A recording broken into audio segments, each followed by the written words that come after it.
안녕하세요. 타워월드입니다. 파이 3월 기본 채굴 속도 변화가 있었습니다. 지난 2월에는 시간당 약 0.004749의 파이가 채굴이 되었었는데 이번 3월로 진행이 되면서 0.002938 속도로 변화가 되었습니다. 그래서 지난달 대비 무려 38% 이상의 하락폭을 가져다 주었습니다. 이 월별 채굴 속도 변화 시스템이 적용된 시기가 2022년 4월부터 우리가 이 데이터를 볼 수 있겠는데요. 그 2022년 4월 이후로부터 가장 큰 낙폭이었다라고 보시면 되겠습니다. 기본 채굴 속도에만 의지를 하게 되면요. 이제는 하루에 0.07개의 파일을 채굴을 할 수가 있고 한 달 내내 30번 채굴 세션에 참여를 하게 되면 약 2.1개의 파일을 가져가실 수가 있습니다. 이제는 그렇기 때문에 이 채굴 속도에 만족하지 못하는 분들이 상당히 많으실 것이고요. 그래서 여러 가지 추가적인 참여를 해주시면 되겠습니다. 신뢰할 수 있는 주변인들을 방패 인원으로 추가를 해주시거나 레퍼럴 인원을 늘려주시거나 아니면 노드를 운용을 해주시거나 파이 앱을 지속적으로 사용을 해주셔서 유틸리티 점수를 얻는 방법이 있겠습니다. 또 락업이 가능한 시점에는 이 락업 비율을 높게 해주시면서 채굴 속도를 높일 수도 있겠습니다. 이런 다양한 참여 방법으로 채굴 속도를 높이는 게 쉽지가 않다면은 여러 거래를 해보시면서 파일을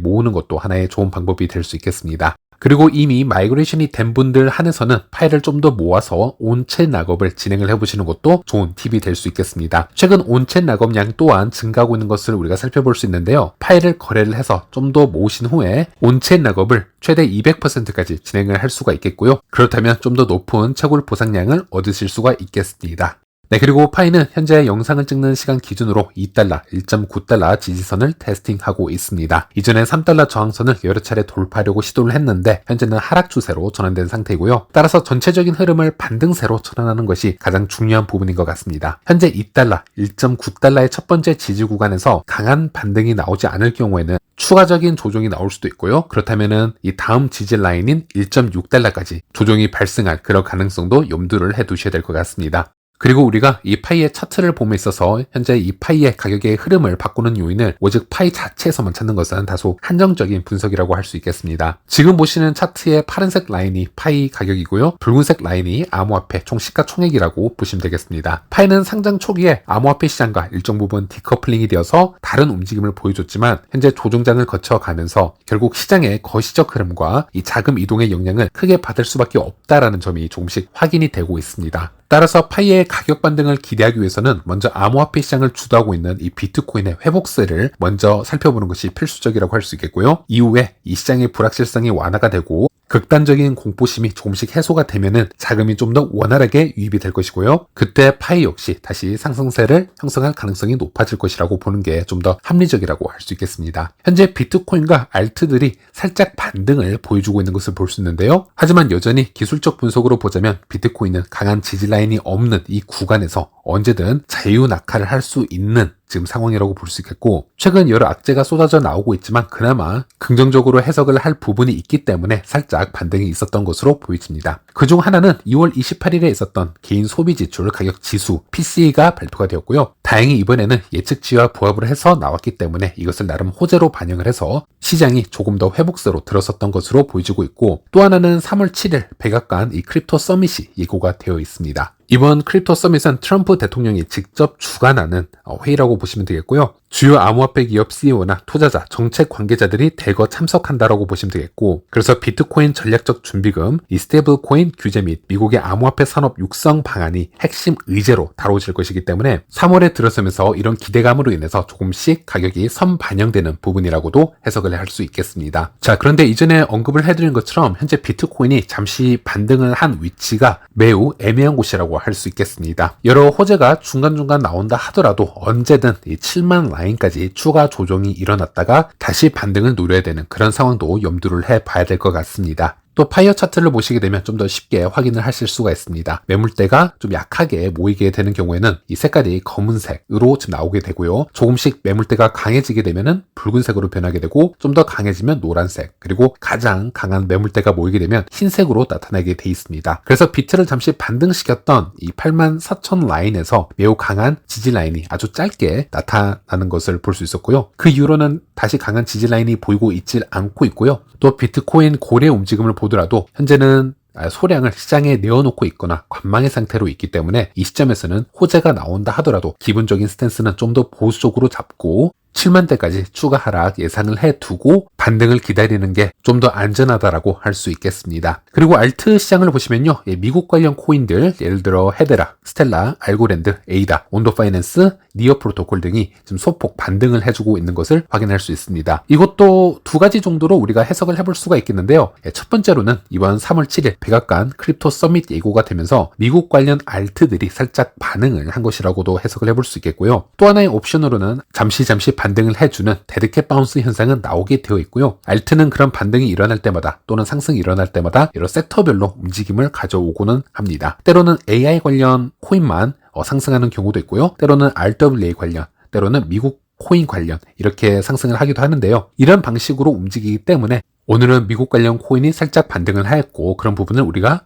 단순하게 포착을 할 것이다. 이렇게 해석을 해볼 수도 있겠습니다. 어쨌든 현재 알트장도 다행히 모두 빨간불은 아니지만 역시나 전체적으로 보면 추세를 전환시키기 위해서는 좀 더 지켜봐야겠다라고 말씀을 드릴 수 있겠고요. 또 현재 이 시장의 공포 탐욕 지수를 보면은 어제 20에서 오늘은 26포인트로 지수가 조금 소폭 상승하였습니다. 어제의 극단적 공포 단계에서 오늘은 나름 공포 단계로 나름 상향 조정이 되었다라고 보시면 되겠지만 이는 시장이 약간 회복되려는 조짐은 보이지만 여전히 불안한 상태라는 의미로 해석을 해볼 수가 있겠습니다. 그래서 파이만 해석하시는 분들도 이런 전체적인 날씨를 한번 살펴볼 필요가 있고요. 전체적으로 날씨가 이렇게 흐리기 때문에 이런 부분도 함께 이해를 해주시고 파이 자체 모멘텀도 분명 존재하고 있습니다. 파이 자체 호재 뉴스도 분명 있고요. 파이 자체 악재 뉴스도 분명 있습니다. 하지만 암호화폐 시장의 큰 자금이 어디서 언제 어떤 이유로 빠져나가고 유입이 되는지 그런 큰 물결을 함께 보시고 판단을 해보시는 것도 좋은 방법이라고 할 수 있겠습니다. 네, 그리고 파이 자체 뉴스만 한번 다뤄보자면요.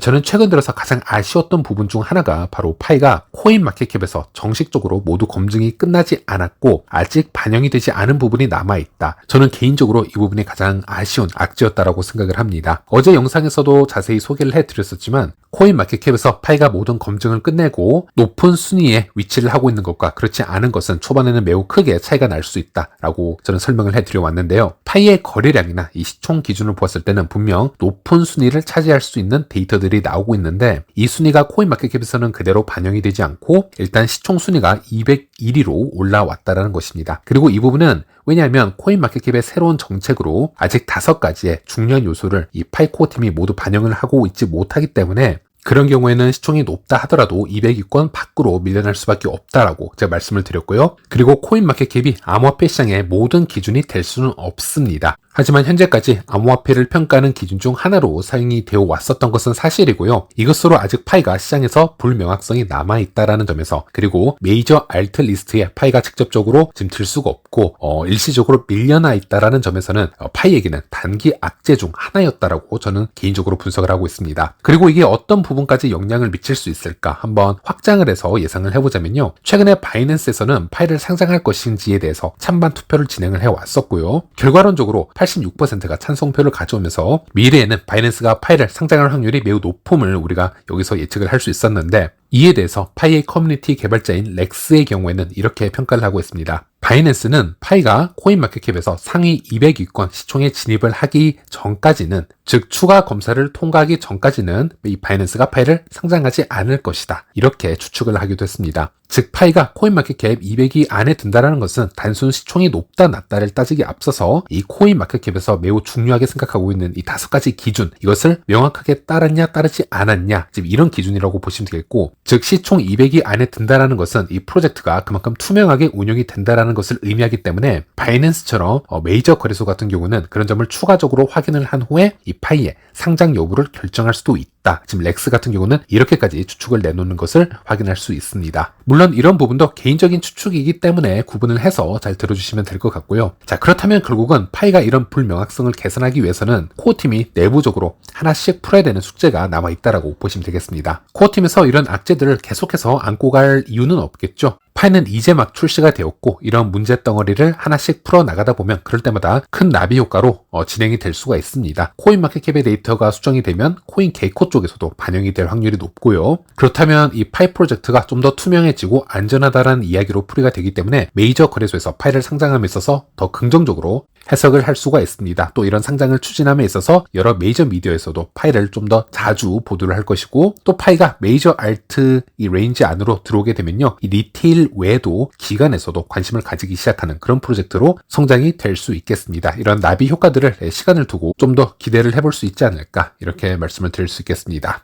네, 그리고 마지막으로 이 스텔라, 머니그램과 파트너십을 맺고 있는 이 웹3.0 지갑이죠. 집토앱 잠시 살펴보도록 하겠습니다. 이미 집토앱 측에서는 파이 KYB 신청은 끝이 난 것으로 지금 보여지고 있고요. 하지만 이 결과에 관해서는 법적인 이유로 이 집토앱에서 미리 언급을 할 수 없다라고 댓글을 통해서 밝힌 적이 있었습니다. 이런 부분을 보았을 때는 이 집토앱이 파이와 사실상 파트너십을 맺었다라고 90% 이상 보는 게 맞을 것 같습니다. 물론 공식 발표는 여전히 좀 더 기다려 봐야 될 것 같습니다. 그리고 이 집토앱이 현재 파이 블록체인과 통합을 해서 여러 파일을 주고받는 테스팅을 지금 공유를 해주고 있는데요. 집토앱에서는 이 베타 테스트 영상을 오늘 공유를 해주었습니다. 일단 이 집토앱의 장점이라고 하면 스텔라, 머니그램과 통합이 되면서 카드 지불이나 청구서 지불 등을 암호화폐로 사용을 할 수가 있고요. 즉 우리의 실생활 유틸리티에 암호화폐를 쉽게 사용을 할 수 있게 하는 그런 웹3.0 지갑이라고 보시면 되겠습니다. 여기에 파이가 들어가게 되고 사용이 되어지면요. 파이코인 역시 우리가 미래에 앞으로 여러 가지 결제를 하는데 사용이 되어질 수 있겠습니다. 특히나 파이를 USDC와 같은 타 자산과 바로 수합을 해서 결제를 할 수 있을 것으로 보여지고 있고요. 물론 저 같은 경우는 이 생태계에 매우 큰 기대를 하고 있는데 아직 이 파이코 팀의 최종 발표가 나오지 않았기 때문에 이런 KYB 리스트를 확인한 후에 집토앱을 다운받으시고 움직이셔도 늦지 않는다. 그러니 좀 더 기다려 보시길 권장해 드리겠습니다. 네, 이번 영상은 여기까지고요. 다음 영상에서 다시 찾아뵙도록 하겠습니다. 시청해 주셔서 감사합니다.